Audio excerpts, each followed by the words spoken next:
Δηλαδή, Ελεονόρα, καλώς ήρθατε στην εκπομπή καταρχάς. Καλώς σε βρήκα. Σε βλέπω όχι μόνο πιο χαρούμενη, πιο αναζωογονημένη. Πιο αποκαλυπτική πρέπει να πω. Λυπάμαι. Αποκαλυπτική, συγγνώμη. Έχουμε περάσει εποχές και αποκαλυπτικές. Καλά, έχουν περάσει εποχές εκρηκτικά αποκαλυπτικές. Αλλά θα έλεγα ότι εδώ με πάει το τραγούδι που λέει το δίχτυ.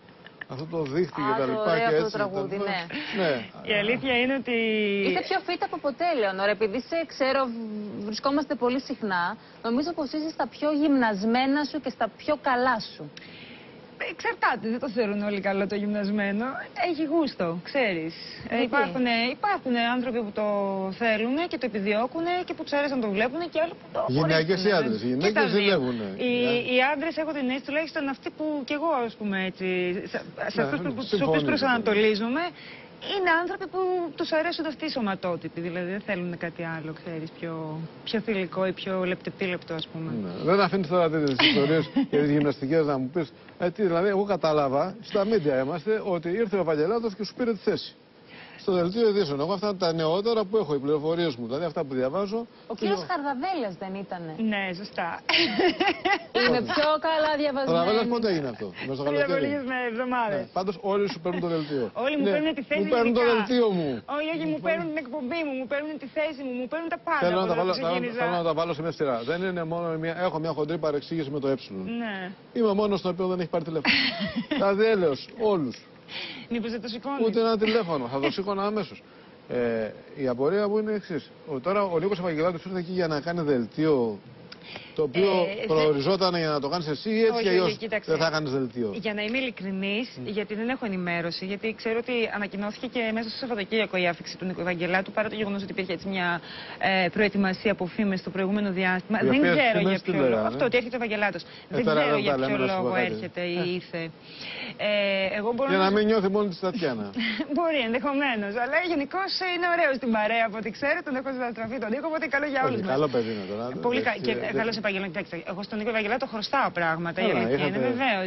Δεν δανείστηκες οικονομικές ανάγκες? Έχεις ξεκινήσει μαζί με τον... Δεν έχω φτάσει σε αυτό το σημείο. Δεν έχεις ξεκινήσει στον Νίκο λέγοντας ειδήσεις? Όχι, ήμουνα στο Άλτερ όταν ήταν και εκείνος με την Τατιάνα. Η Τατιάνα ήταν εκείνη η οποία με έβγαλε πρώτη στην τηλεόραση και ο Νίκος Ευαγγελάτος ήταν εκείνος ο οποίος αργότερα όταν ξεκίνησα να λέω και δελτία μου είχε πει προχώρατο.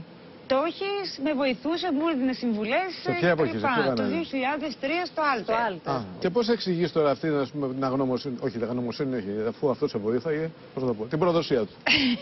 Να έρθει να πάρει τη ζώνη, όπου μαθαίνω, έχω μπερδευτεί. Θα είναι, λέει, με την ενημερωτική ομάδα των παραπολιτικών, μαζί με τη δικιά του που είχε από τα 5 sites. Ειλικρινά δεν ξέρω. Δεν ξέρω ούτε πώς θα έρθει, ούτε γιατί θα έρθει, ούτε τι θα γίνει στην περίπτωση. Πραγματικά και δεν μπορώ να μιλήσω γι' αυτό. Μπορώ να σου πω μόνο ότι επειδή υπάρχουν και πολλοί που τα παίρνουν στα σοβαρά όλα αυτά και θα βλέπουμε μεθαύριο ότι ο Ευαγγελάτος θα έχει τη θέση μελέτη. Εγώ ήταν προγραμματισμένο να φύγω από το δελτίο και δεν ήταν μόνο προγραμματισμένο, αν κράτησε και λίγο παραπάνω το δελτίο από ό,τι θα έπρεπε. Υπήρχε σαν οψιόν στο συμβόλαιο μου ούτως ή άλλως. Πραγματοποιήθηκε. Περσινό, ναι, το οποίο ενισχύει. Πραγματοποιήθηκε αυτή η οψιόν, κάναμε το δελτίο, αλλά επειδή βλέπαμε ότι δύο αντικείμενα δεν γίνεται να βγουν σωστά, δύο καρπούζια κάτω από μια μασχάλη δεν χωράνε. Παραμύθι αυτό, αλλά το έχω δοκιμάσει. Δεν γίνεται, ήταν πολύ δύσκολο. Δηλαδή είδα ότι έκανα εκπτώσεις μετά στην εκπομπή, έβγαζα επεισόδια που δεν ήταν δουλεμένα όσο θα ήθελα ή όπως θα ήθελα. Οπότε είπα στο σταθμό. Εγώ συμφωνώ, ειδικά το επίμαχο επεισόδιο. Αυτό δεν ήταν δουλεμένο. Ήταν κι άλλο. Ποιο ήταν το αγαπημένο σου, εσένα? Όλα.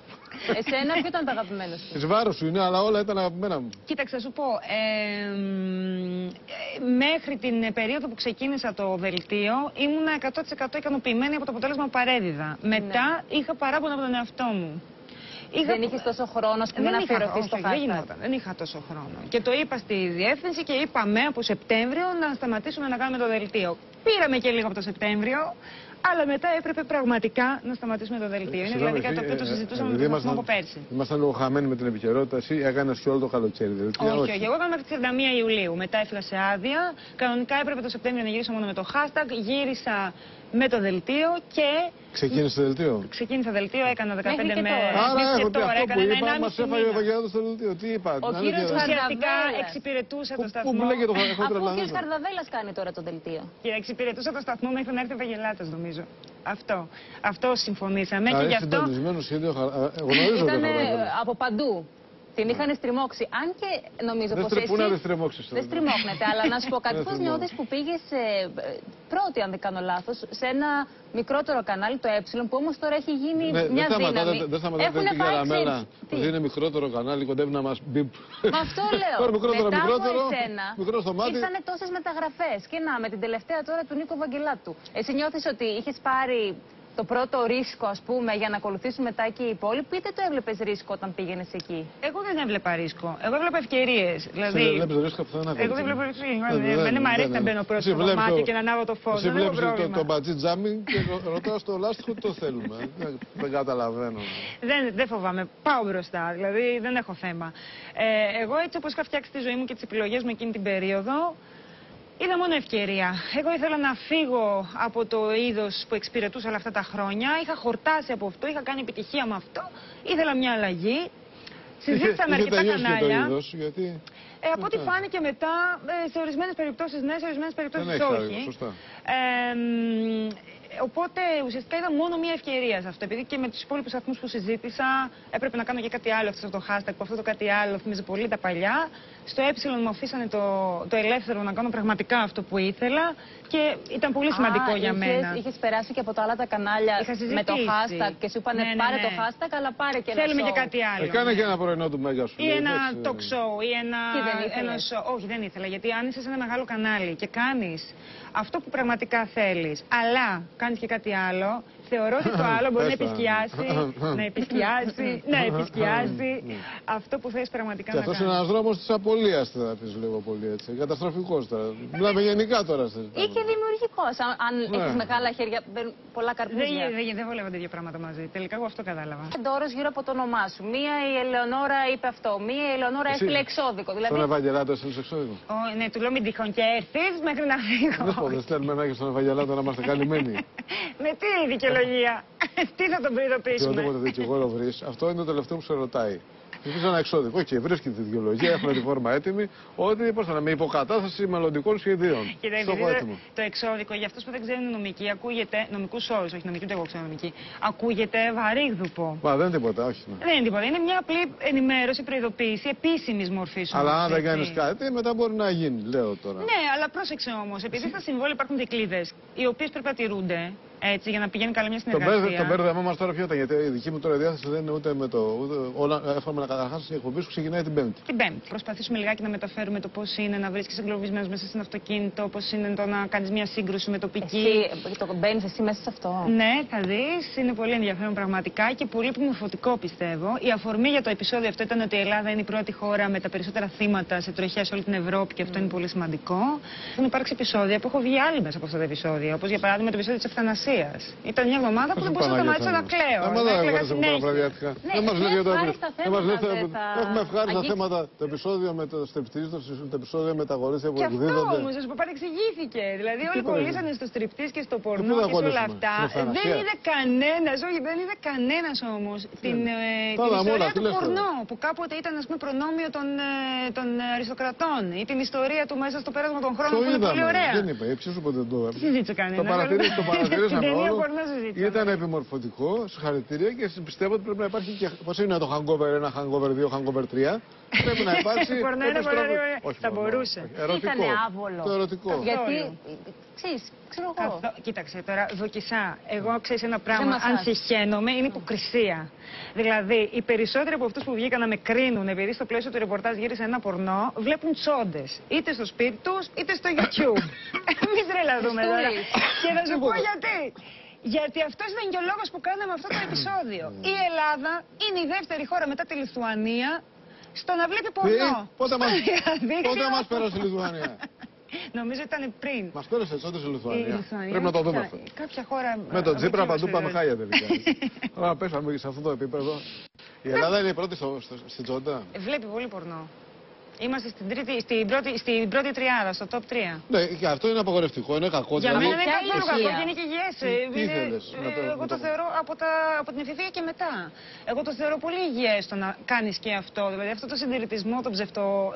Εγώ δεν μπορώ αυτούς τους ανθρώπους. Πραγματικά θεωρώ ότι έχουν πολλά άλλα σύνδρομα μέσα τους.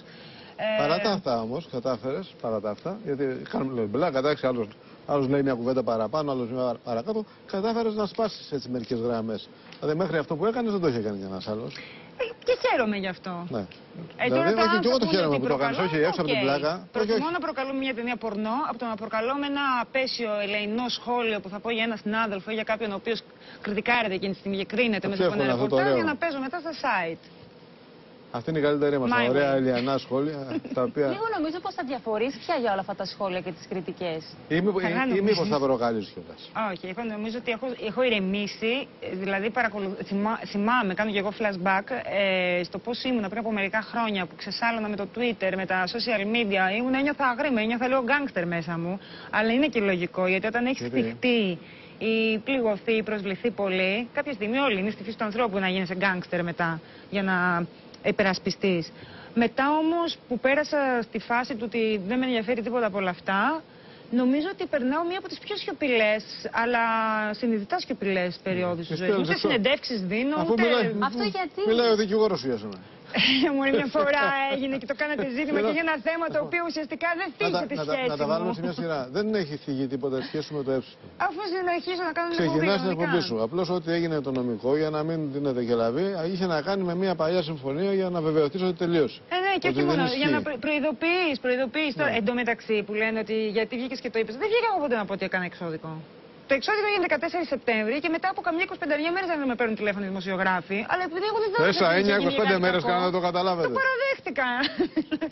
Δεν έκανα κάτι κρυφά, ούτε βγήκα εγώ να το πω πουθενά. Εγώ το υποψιαζόμουν τώρα μεταξύ μας όταν είχα δει όταν ήταν η Τατιάνα, η οποία ήρθε στο Έψιλον και η Ανίτα. Η Πάνια, ήρθανε μαζί το καλοκαίρι, Ναι, όχι, με την Τατιάνα άρχισα να υποψιάζομαι την ιστορία Βαγγελάτου. Εγώ μπα.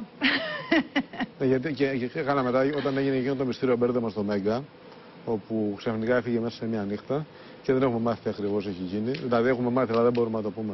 Αν δεν το πει ο ίδιος, να μην τον εχθρίσουμε τον άνθρωπο, να πει την πραγματικότητα τι έγινε. Περίμενα ότι θα πάει στο έψιλο. Κοίταξε να σου πω την αλήθεια.